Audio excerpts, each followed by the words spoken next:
Today, I want to talk about the Squadron 42 trailer that was just put out for Star Citizen. I just want to let you know that this video will not have any kind of visual aids to go with what I'm saying. I am simply using B-roll footage from the persistent universe of Star Citizen. For those that don't know what I'm talking about, the Star Citizen YouTube page put out a video called Squadron 42, I Held the Line, which is a 26-minute trailer and dev talk for the single-player version of Star Citizen called Squadron 42 that stars Mark Hamill and some other actors in a first-person shooter adventure. Now, this video will contain a lot of ranting, and I don't have a high opinion of Robert Space Industries with how they treat their customers, their paying customers, their YouTubers, and I just have not had a good experience with their customer service. I'll talk about that later. But for now, let's talk about the trailer, what I think of it, and why I think it's not going to be that good, and why you should not get your hopes up. Yes, this is a rant video. This is not a video praising it, but I will praise it where it's deserved. First, let's tackle the gameplay. So every time a new game is coming out, everyone's like comparing it to other buggy games. Like if you take Starfield and how, you know, some of the bugs were, and you take Cyberpunk and how the bugs were, people are going to be like, oh, this game won't have the bugs. This game will be great, which is what they were doing with the Spider-Man 2 game. And then it turns out that the Spider-Man 2 game is just filled with bugs and glitches and the same crap that all of the current slop we've been getting for the last like 10 years. Star Citizen's Squadron 42 will be no different. Upon release, there's going to be so many bugs and glitches, just like there is with the persistent universe currently in Star Citizen. Whenever you try to play Star Citizen, there's inventory bugs, there's characters standing on benches T-posing, there's all sorts of glitches that are really game-breaking and immersion-breaking, and that's just par of the course for modern-day gaming. Almost no game has really gotten it correct, except for a very few good masterpieces, which I'll talk about later. But besides that, don't expect this game to be bug or glitch-free. It just happens. That's part of gaming now. So it's not a big deal to me if a character T-poses. Yeah, I think it's funny, actually. I'm not like, oh, this ruined my sci-fi experience, right? I'm more of a, hey, he's T-posing. It's a video game. It happens sometimes. Whatever, who cares? As far as the visuals and lighting goes, I think they're going to be able to pull that off from what they're showing in the trailer. Yeah, it's probably pre-rendered and blah, blah, blah, and really hyped up on a supercomputer, but I think that when you sit down and play it, that you're going to be able to get a very close and similar experience. And they have the money, they have the funds, they have the technology. There's no reason to doubt that they won't be able to pull it off visually, unlike some games in the past where they show this amazing, magnificent trailer, and then when you play the game looks like ass. Now, I will mention that while the game shows these massive big cities and they give you the freedom to like fly and go wherever you want, technically they won't, because if you try to take your spaceship, just like in the persistent universe, and fly it over parts of a city, the game will automatically take over your aircraft and force you into like autopilot mode to steer you back on course towards the main hub. That's going to happen in the single player. I doubt it's going to be like a Red Dead Redemption 2 kind of thing where you just, you know, you hit invisible walls or you freaking just get killed suddenly by a black screen that says game over, you venture too far from the mission objective. I doubt they will do that. Hopefully not. Now let's talk the actual gameplay here. So the space fights, I'm not exactly thrilled that the game so far, what they're showing, is forcing you to use the Drake Buccaneer. It's a fine ship. It gets the job done. It's not the best ship. It's not my favorite ship. It's an alright ship. There could be better ships, definitely better ships, but there also could be worse ships. So it's kind of a middle-of-the-line ship in my opinion. But as far as training you in the single-player game to play the multiplayer, you don't want to be running around in a Buccaneer ever for any reason, unless they buff it one day, who knows, maybe. And then currently, you know, the way the first-person shooting works, because you can play that, there's like a PvP mode, there is the persistent universe, and it's fine. It's actually better than a lot of games. I'm going to give them credit there, like the shooting mechanics, the reloading, all that kind of fun stuff. It works better than Starfield. It works better than a lot of current first-person shooter games. And the fact that they're going to have destructible cover and environments is pretty cool, but it's not really memorable, right? Like when you look back 10 years, you know, say you play a game and then 10 years later you look back on it, what do you tend to remember from a game? You don't remember that you shot an enemy that was behind cover and you chipped away a little bit at the pavement, you know? That's not really a big deal, but it's cool to see. So what makes a game memorable in its single player experience from games that aren't really memorable? I'm going to spend a lot of time talking about this because I think it's the most important thing in a single player game is that players fondly remember it 10 years later, at least minimum 10 years later, okay? So from looking at the gameplay trailer, it's got your typical, like Call of Duty little campaigns where you're like, you're listening to a guy in your earpiece, he's like briefing you on the mission, you got some banter between the characters and stuff.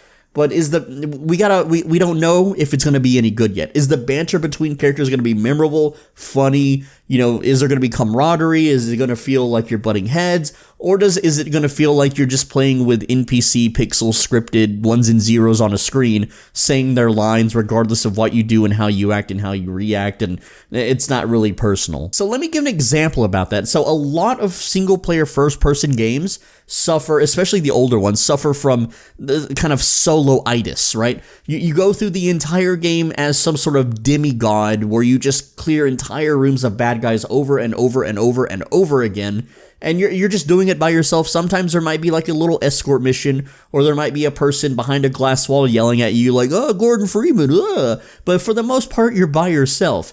Whereas there's very few games that actually do it correctly. The recent Call of Duties actually do a pretty good job of giving you some very special characters, hero characters, so to speak, that follow you around. They're named, they have their own opinions, they have their own personalities, and they actually help you in a fight. They kill enemies for you, and they banter with you the entire time, and it feels pretty damn nice. But my favorite example for a memorable game is back in the day, we had a game called Republic Commando. Now, this was a Star Wars game, and it's where you played as one of the clone troopers, but you were like an elite commando clone trooper unit. And you had like 3 friends with you, and they were with you in every mission. They would be constantly talking to you in your ear. You would see them on your screen shooting bad guys. They would help you open doors, blow stuff up. It was a single player game, but it felt like you were playing a team-based co-op game with your buds, if your buds were, clone troopers. But the thing is, not only did that game do an amazing job with its intro, because it made you feel badass. It made you feel like a god. It made you feel like the best clone trooper ever, and that's what the story was about. It's like, you're special, you're above the usual riffraff of clone trooper, and you're gonna be part of this elite unit. And then it introduces the characters who are just numbers, and eventually you get to know them a little bit more, and they have names, little code names and stuff like that. But the game just sets you up really nicely that you're a badass, you got a team of badasses, and it makes you feel like that as you play the game, where you're just slaughtering everything. Now, when you look back at that game 10 years without having played it recently, which I haven't played it probably in 15, 20 years, hell, there's a lot of forgettable moments, just like a black void of forgetfulness, right? And that's the usual gameplay loop. Like, you go through a level, you kill the bad guys, you open the locked doors, you advance to the next level, some shit happens, who cares, right? But one thing that I remember that stands out in that game is like the missions were always, "Oh no, we're being overwhelmed, what do? We need to evac," and then you call command, and they're like, "No, there's no evac, you gotta push forward." But you're a badass commando team, so you always pushed forward and prevailed. You kill the big spider mech boss, you kill the bad guys, the big swarms of enemies, and you move on to the next level. That's the usual stuff for the rest of the game. But the big memory moment that when you look back on it and you're like, "Oh, that's a memorable moment right there," and you don't even get to really see it in the game, you just hear it happen. Because every single time that you and your team went up against baddies, you always won because you're badasses. But then it's like, there's a Jedi in the area, and he's killing everybody, oh my god, and you just hear screams and terror, and then immediately command, instead of telling you to fight through it, they're like, "Get the hell out of there, run away, there's nothing you can do, you're gonna die." And the game doesn't do anything gimmicky, like give you an unwinnable fight or anything. It's just an escape mission. Essentially, you have to run through the level and get the fuck out of there before the Jedis come and tear you to pieces with their lightsabers and spells. But when you look back on that kind of like gameplay, you're like, yeah, that was freaking cool, dude. That's super memorable, and it sticks with you. So my first worry with Squadron 42 is that it may not have these moments, these like game-changing moments or these memorable moments. Like, imagine you're fighting a Starfleet and you're clearly outgunned, and then like mantises show up and they hold you down, they interdict you so you can't warp out, and you're just stuck there, and you're like, oh, and all your teammates are dying and blowing up and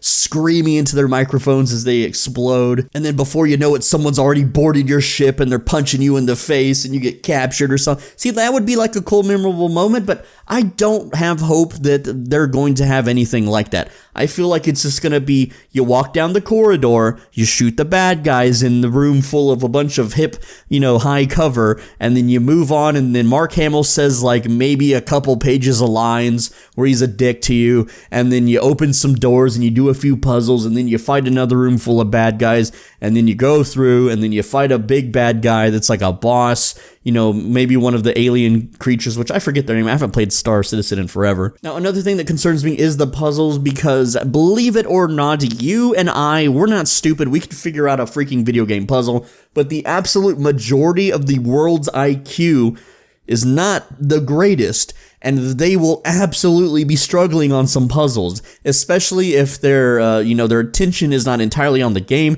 They miss some context clues. Maybe they're trying to like watch anime or talk to their friends while they're playing, and they're gonna miss a lot of things, because this game, believe it or not, especially in the persistent universe, learning it's like there's a learning curve to this game, at least currently in the current build. And the previous builds, oh man, you gotta do your studying, bucko. You gotta buckle down, read some books, watch some YouTube videos, the usual stuff to learn a game. The game isn't intuitive enough to teach it to you naturally, and I don't have high hopes that Squadron 42 is going to build their way like they do with Super Mario games. For instance, the very first Super Mario game, what is the first level? It's you, and there's a slowly approaching Goomba that walks towards you from across the screen. So what do you do as like, say, a little baby, a little child, a little 3-year-old? I was 3-year-old when I played the first Mario game. And you learn that you have a jump button and a run button. And so what do you do to stop the Goomba? You have to jump over the Goomba, jump on the Goomba, or you die. Because the Goomba will walk into you, and then your character will die. You're also presented with an item block you can hit for a power-up. The game intuitively teaches you how to play the game while you're playing it, whereas Star Citizen Squadron 42, is it going to do that? Is it going to let players kind of figure some stuff out for themselves just by pushing the buttons and using the tools they have available? I don't think so. I think Mark Hamill's going to be like, hey, Buster, get out your space tool and move the barrel over to the extractor and make sure to rotate it so the icon is facing, the icon reader. That's what I think this entire game is going to feel like. It's just going to be someone in your ear or screens of text popping up that's like, hey, bucko, push this button to do a boost. Your shields are low. Make sure to allocate more of your ship's power to shields and escape from enemy fire for 10 seconds to recharge. Haha. Now, granted, countries with lower calorie consumption will essentially not have a computer to run this game for quite some time, possibly the next 10 to 20 years, unless we have some sort of technological miracles happen. But still, there's going to be people playing the game that aren't as bright and will just completely fail the puzzles and fail to know what to do or how to do it, and they will just drop the game. But, if someone sucks at video games, that's really their problem. It's not really going to be much of my rant, but I want to really just emphasize the fact that the game needs to be memorable if it's choosing to be a single-player game. So, what else makes a game memorable? At least a single-player game. Maybe it has an amazing story with a wild twist. Maybe it has a really good soundtrack. Maybe the gameplay is just super fun and you could just do it over and over. Or it has some sort of creative metric where there's so many different skills and abilities and things you can play with that you just have to try out everything until you find the absolute best thing to do, or your favorite or most fun thing, or most efficient thing to do. So let's talk soundtrack. So first off, when you're playing the Persistent Universe in Star Citizen, I don't know a single musical track in the game that I could hum in my head. I don't have a single, like, I played the game for a good year, and I don't have a single inkling of what the music sounds like in the game. I don't remember the title screen music. I don't remember the launcher music. I don't remember any of the music in the game. I remember the gun sound effects. They're okay. They're fine. I remember the space sound effects and a lot of that kind of stuff, the explosions. That's all fine and good. The sound design, it's fine. It could be better. It could be New World quality, but it's fine that it's not, okay?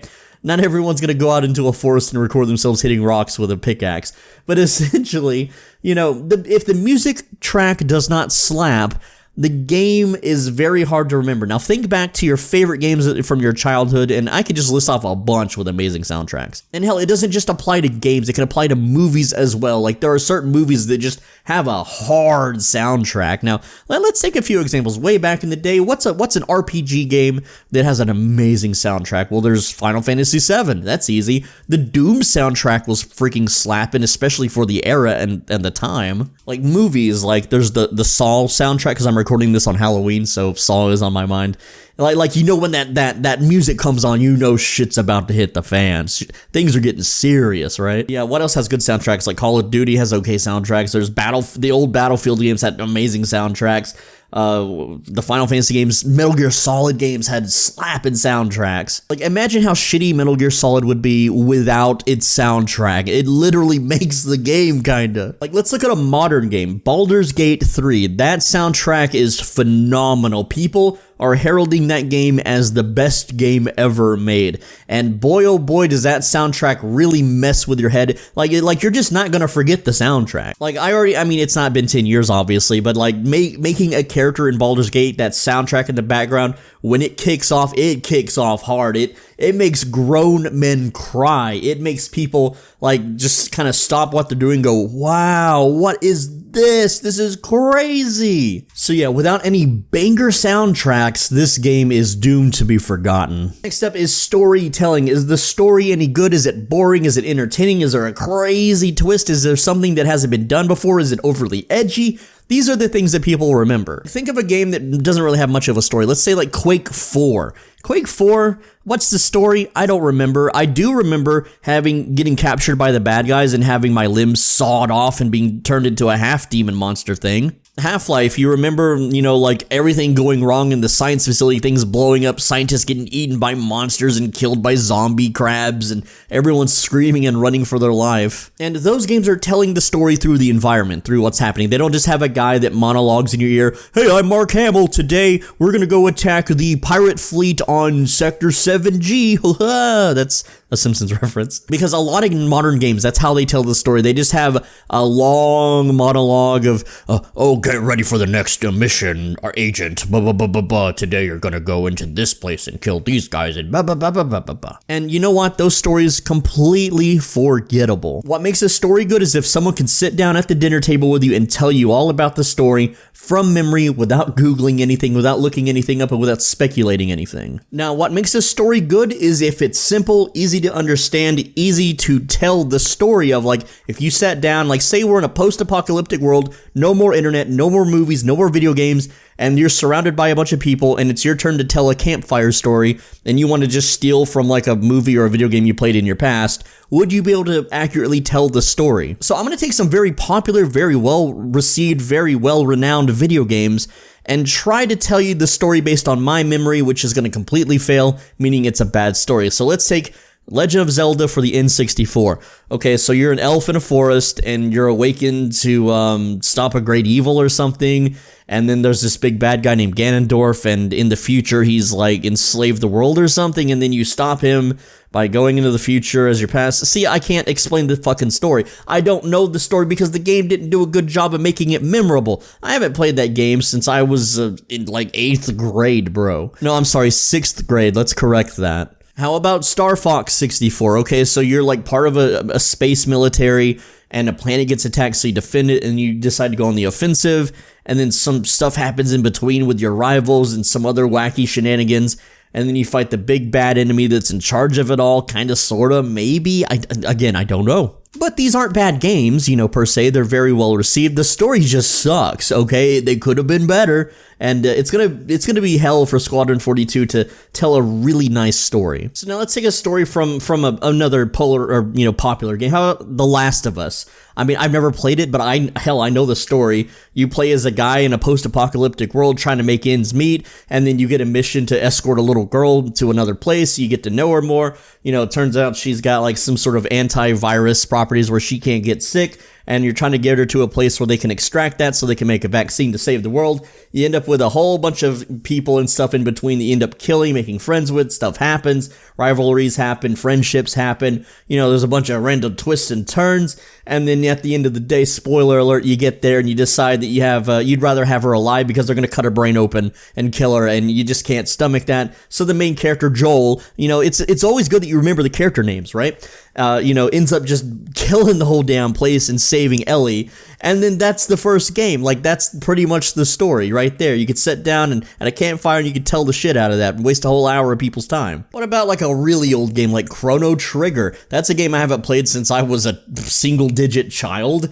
You're a guy that goes to a fair and to have some fun, and some stuff happens with your friends, and you end up in the past with the relative of a princess, and then you'd end up changing the future, and you meet some people, and it turns out there's a demon circle thing called Lavos. It's going to destroy the planet in the future, but now that you have time travel powers, a lot of things in between happen. You meet a lot of crazy characters, a lot of crazy twists, and at the end of the day, you know, you kill Lavos and you save the planet. I mean, it's a pretty well done story, and yeah, there's like a whole trial section. There's a lot of fun and interesting little twists, you know, depending on how you play. Some characters may die, others may live, and I mean, it's a choose your own adventure little thing, not exactly, but you know, you can't like side with the bad guy or anything like that. That technology wasn't there back then. And what makes the story good is you remember all the character names, their designs, what they do, why they're doing the thing that they do. That makes good storytelling. I can name Chrono, Ayla, Robo, Frog, Marl, Ayla, did I say that? Magus. And it's even better if you can remember the minor characters, like there's Dalton, there's Queen Zeal. Hell, one of my favorite video game stories of all time, and I'm not going to say what game it is, I'm going to let you guess in the comments if you made it this far in the video. It's basically angels and demons, but it's Romeo and Juliet.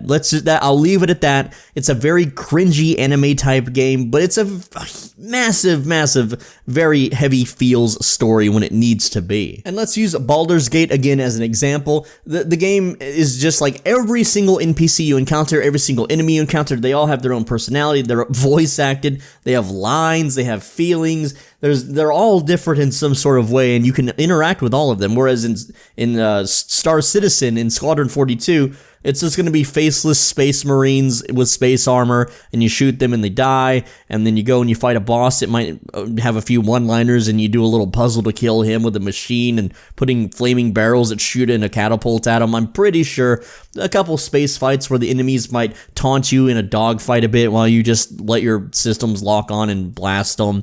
And yeah, I don't think they're gonna hit the story with this one. Okay, but enough about the story. We've wasted enough time on that. You get the point. Let's talk about gameplay. Gameplay. The puzzles look boring. Yes, they're physics-based. Put barrel on lift. Lift goes down. Lift raises puzzle. Grab object. Oh, key opens door. Kill bad guys in waist-high cover room. Oh, here's a bunch of ammo before you go into this room. I bet it's a boss fight. And as far as Star Citizen goes, like I said, the gunplay in Star Citizen, it's fine. It's better than a lot of other current-gen games, except the AI is awful. The AI is so terrible. I can go into an enemy base right now in Star Citizen completely naked and just one-shot a guy by walking right up to his face and hitting the melee execute button, take his weapon immediately equip all of his gear in one click, and then shoot the entire rest of the station down before the AI can react and do anything. And let's say I let the AI react. Let's say I play fair. I stand there, I make a bunch of noise, all the AI gets behind their waist-high cover, and they get into position to shoot me. Okay, so if they have the 100 ammo LMG gun, I die in a couple hits. That's not very fun, which I don't think that's how the single-player game is going to play out. I think you're going to be a bit more of a bullet sponge than that. But other than that, let's say, you know, we go back to Star Citizen for a sec here. You know, all the enemies are behind waist-high cover. They're all pointing their guns where I'm behind cover. I just sprint kind of at an angle at them and then get a good 45, 50, 90 degree angle on them and then just gun them all down before their AI can turn around and retarget me and open fire. And because I've already repositioned, it tells their AI to reposition. It's just a stupid song and dance. Like, you can literally just run around and shoot everything. Unless an AI has like a good 4 to 5 seconds of looking directly at you and you're not moving because you're probably looting, only then will they ever actually kill you in the current build. And it's hard to name games with decent AI. For the time, Half-Life had okay soldier AI when you got that deep into the game, but they were limited on what they could do because they could only do one action per scripting line.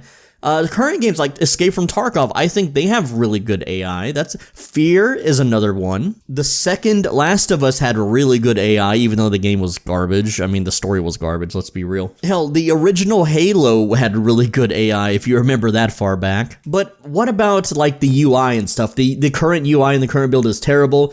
The UI that they showed in the demo build where like the menus slowly float up as you're looting a body is cringe and painful and awful, and no one wants to sit through those stupid animations where the windows float up and then sit down a million times through every gameplay.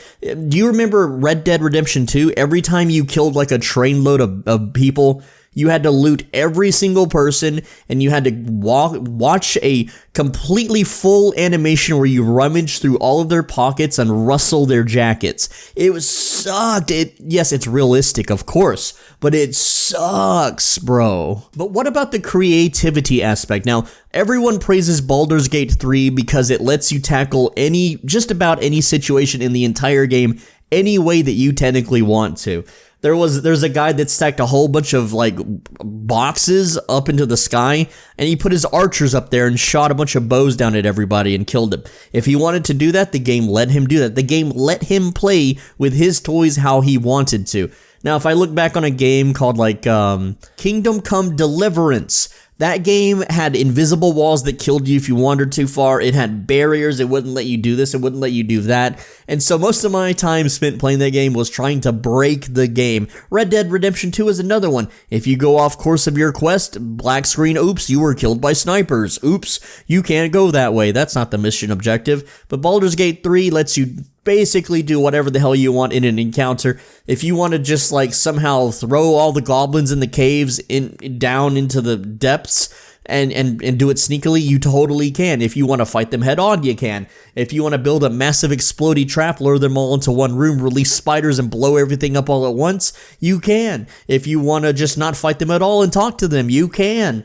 Whereas there's only like one time in that entire game, so I haven't played through the whole game, but like there was like a big red dragon, and no matter how I hacked the game to try to cheese it, the game just wouldn't let me kill the damn dragon, which it's whatever. That's one time. But I feel like Squadron 42 is not going to let me be creative. Let me tell you the creative ways back when I was in a guild, how we killed people in this game. We would go to, it's been a year, I don't remember the damn spaceport names, but there's one where there's no crime stat.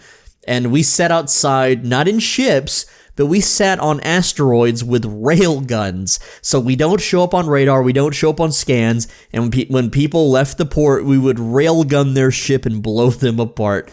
And yeah, we don't get anything for it, except the fun of watching them in the chat be like, what the fuck happened? Why did my ship blow up? And, you know, just stuff like that was really, really fun and really creative, because most people, you get in your ship, you have a little bit of space combat, that's the standard, you know, that's just the default potatoes, right? Whereas, what if you wanted to do it different? What if you wanted to pull a land vehicle, an anti-air land vehicle, park it on a meteor, and then point it at a space station and shoot all the ships that are coming in to claim the bounty or something, right? I really, really doubt Squadron 42 is going to let us have that kind of creativity. Now, the creativity part is most modern games are trying for it. Even games in the past kind of let you had your own way. Like, for instance, Halo 2, they dropped a tank down for you where if you wanted to ride a tank into the town and kill everyone with the tank, which is optimal and fun, you could. Or you could hop in the Warthog. You could hop in the gunner's seat of the Warthog and just machine gun everything down. Or you could trek it on foot with a rocket launcher or a rail gun or a machine gun, whatever the hell you wanted. You had different options, but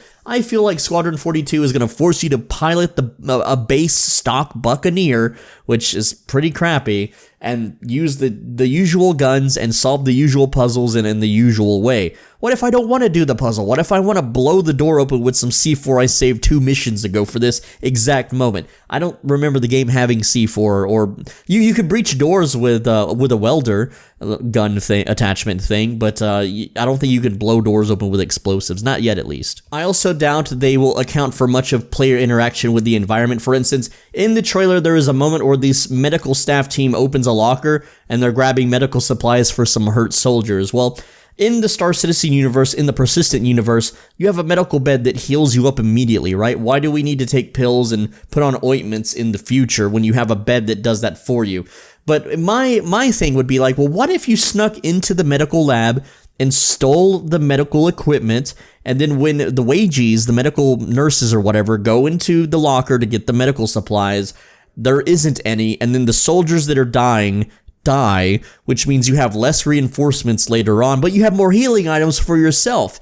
Just something little like that, and having Mark Hamill be like, oh yeah, I guess that stolen medical supplies really came in handy, huh, bucko? You know, something like that would be really fun for the player to discover, but a lot of games fail to do that. And see, Baldur's Gate does this really well. Let me explain like a little thing in the game that you can do.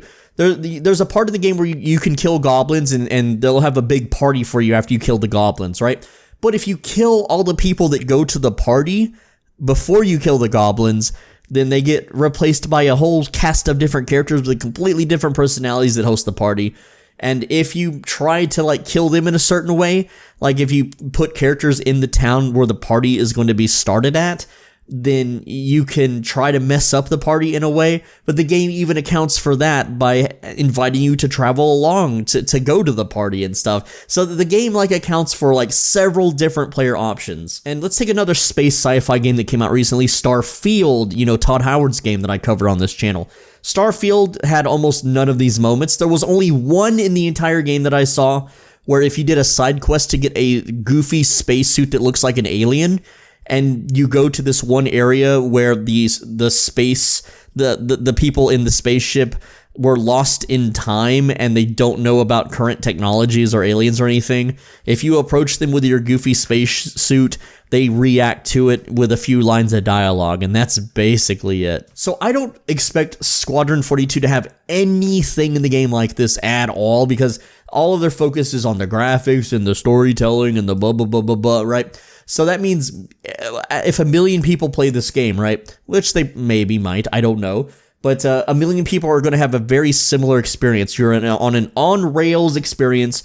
Ride the boat down the canal. Listen to Mark Hamill bitch about opening a door. Listen to the medical staff take medical supplies, even if you were to like mess it up and steal them all beforehand, or use a physics-based thing and you know, shimmy it out of the locker. They're still going to grab invisible pill bottles and act like they're interacting. They're just actors. They're just little still figurines. They're not going to react to what you've done in the game. Maybe there might be a few parts where you could choose to spare the life of an enemy, and later they save you by like unlocking a door while explosions happen or some bullshit. And that's going to be funny if I call this early, right? But I don't expect a whole lot from Squadron 42 in this regard. Now, one thing of the trailer that spoke to me a little bit is there's a sequence where you're in your ship and you're about to get shot out into space from a carrier.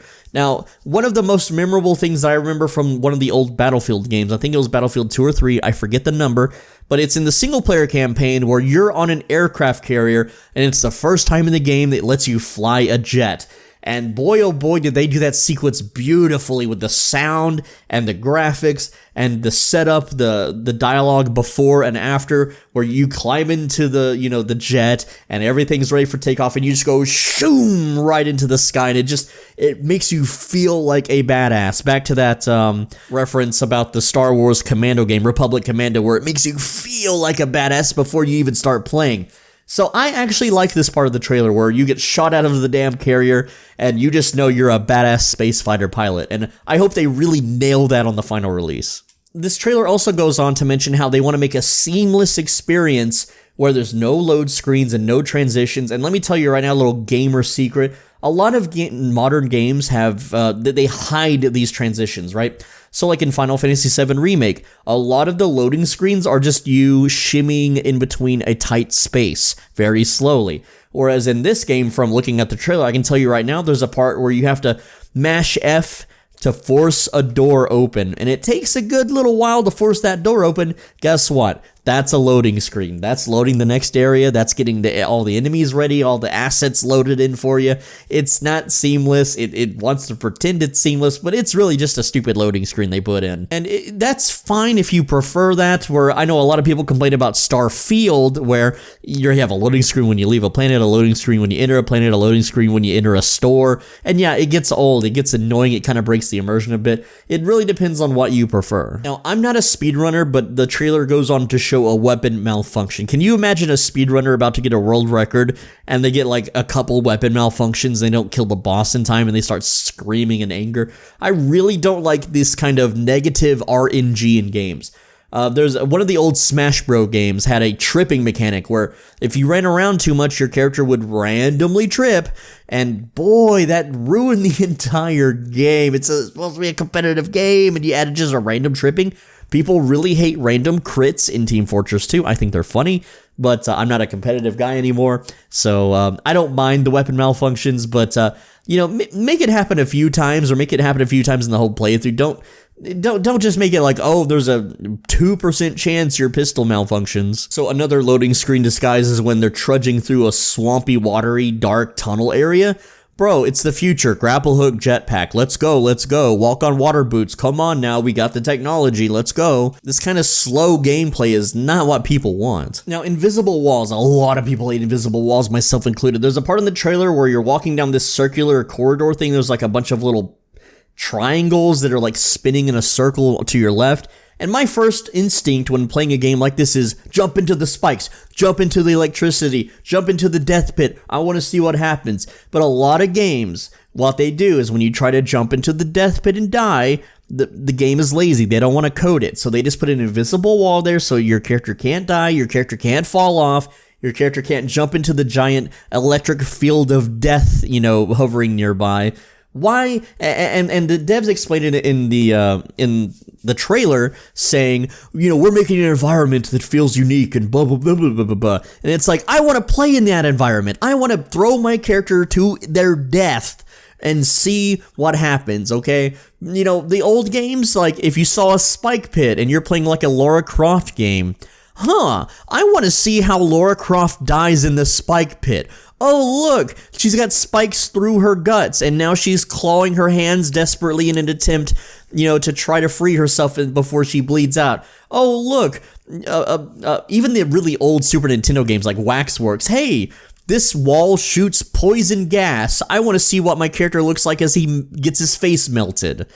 Come on, game devs, let us throw ourselves to our death. Stop putting invisible walls in your damn games. And the reason I worry about the invisible wall shit is because it's in Star Citizen, in the persistent universe. There are plenty of no-go zones in that entire game where there's an invisible wall that just blocks you. You can't jump down into the pits and die and lose your gear. Just like how parts of the game go on autopilot, so you can't go, you know, crash your plane into the local sub-sandwich place. I guarantee you the very first thing I do once I gain control of a ship in a mission, I turn around and go the other way. The mission is ahead. The enemy ships are approaching 1,000 meters. Hell no. I turn around, I boost the other way, I look for little bonuses, little secrets, little Easter eggs. Maybe I shoot my own team ships to see how they react. If I blow them up, do they kill me? Or does the screen suddenly say game over? And Call of Duty does this kind of okay in some regards, and sometimes they don't. For instance, if you start shooting your teammates, then they all shoot and kill you, and it's game over. It's like, what the hell are you doing?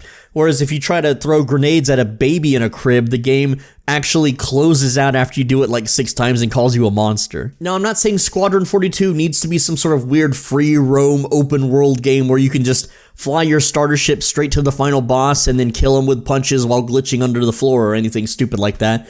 I'm simply saying, give us a little bit of freedom. Stop the invisible walls, stop the, oh, you've left the mission objective, game over, restart at checkpoint. Because that's not what people want to do. They don't want to just do what you want them to do. They want to break your game. They want to play with their toys how they want to play with their toys. Like if I'm on the command deck and I see the commander and I just want to pistol him in the face, don't just turn the screen black and be like, oh, you shot the commander, restart. Instead, do what the old Halo game did. If you shoot any of your teammates at the start of the game, a bunch of basically unkillable super soldiers rush the room, scream at you, and gun you down. Also, this is completely unrelated to the rant, but there's a part in the trailer where you're on an escalator and you're standing still.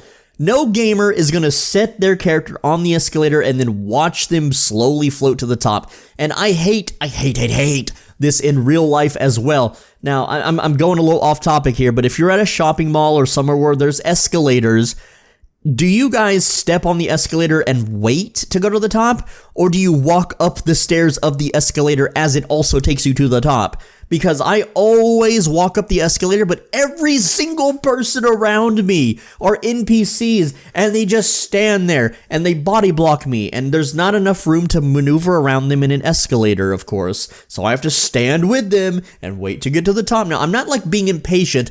I'm not being, you know, anti-lazy or anything. I'm just simply like, why the hell do people stand on escalators?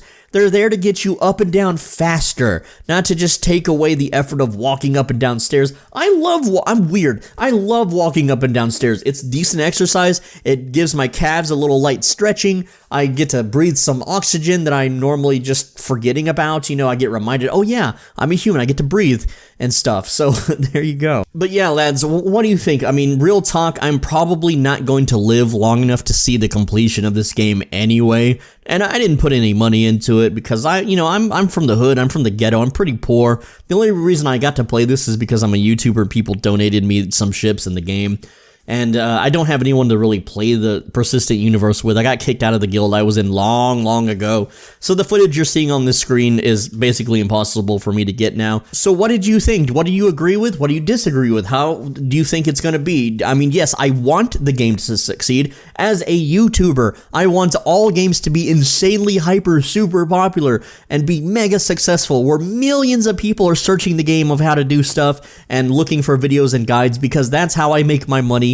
But most games fall off a cliff in a month. They live like 2 to 3 weeks and then no one gives a shit about them anymore. Most games do not have longevity anymore. Most games, they get review bombed and then they're dead and then no one cares and they move on to the next thing to take a crap on. So what do you think? And yes, I am aware that I'm crapping on the game before it's even out. But, you know, it's out of passion. It's out of, I want it to succeed. Now, I did promise earlier in the video that I would talk a little bit about the company and their shadiness. So this has to do with the persistent universe. It has nothing to do with Squadron 42, but I'm still mad about it, and I still want to get my word out there because those videos didn't get a lot of views. So here's the thing. With Star Citizen, and I do apologize if I mixed up Star Citizen and Starfield. I'm a bit autismal, okay? But the point is that a long time ago, I did this test. I wanted to test Robert Space Industries customer service. So here's what I did. In the game, there is a rule that you should not break called pad ramming. This is when you take your spaceship and you hover around a spaceport, and when someone's trying to take off from a landing pad, you slam your ship into theirs, blowing both of you up and killing them, and they lose all their gear, and they have to wait on their ship to repair, and yada, yada, yada, right? It's against the rules. They will suspend you for, I don't know, like a couple days or a week. I forget how long it is. I think it's like 2 weeks if you are caught doing it. And it might lead to a permaban. I don't know, because I only did it a few times. But here's the thing, right? When I filmed a video glorifying it, teaching people how to do it. But the people I pad rammed were paid actors. They were people that I know who agreed to be pad rammed for the video. So the plan was, we make this fake pad ramming video. No one in the game reports me. I get 0 in-game reports. We post the video to Reddit under a dummy account, and we make a big stink. Oh, this guy's evil. This guy needs to be banned, blah, blah, blah, blah. So what does Robert Space Industries do? They look at the video, they see my name, you know, Swole Benji, and they suspend my account for a little while. I wasn't really actively playing anyway, so I didn't really care. And then I hit them up with, well, you know, why am I banned? And they're like, well, you pad rammed. And I'm like, oh, okay. Well, you know, the people I pad rammed were, it was part of the video. They were in on it. Where did the reports come from? Reddit, right? Because none of the players in the game reported me for it. None of the paid actors reported me for it. And they're like, well, you know what? Well, you see, it's against the rules to pad ram, even if it's with your friends, even if they agree to be pad rammed. You're still not allowed to do it. Sorry, haha. And that right there is awful, awful customer service. There is 0 reason for that to be counted as grief. It's literally us playing with our toys. If I want to take my ship and my friend wants to take his ship and we want to ram them together, that's us playing with our toys. It doesn't hurt the server. It doesn't hurt the game.